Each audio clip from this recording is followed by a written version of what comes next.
തിയേറ്ററിൽ മികച്ച രീതിയിൽ ഓടിക്കൊണ്ടിരിക്കുന്ന സിനിമയാണ് കൽക്കി 2898 AD എന്ന് പറഞ്ഞ സിനിമ ഇപ്പം തിയേറ്ററിൽ 8 ദിവസം കംപ്ലീറ്റ് ആയിട്ടുണ്ട്. അപ്പോൾ 8 ദിവസത്തെ വേൾഡ് വൈഡ് കളക്ഷനാണ് നമ്മളെന്ന് പറയുന്നത്.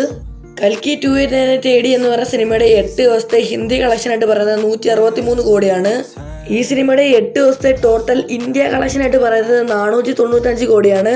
കൽക്കി 2898 AD എന്ന് പറഞ്ഞ സിനിമയുടെ ഓവർസീ കളക്ഷനായിട്ട് പറയുന്നത് 187 കോടിയാണ്. ഈ സിനിമയുടെ 8 ദിവസത്തെ ടോട്ടൽ വേൾഡ് വൈഡ് കളക്ഷനായിട്ട് പറയുന്നത് 683 കോടിയാണ്.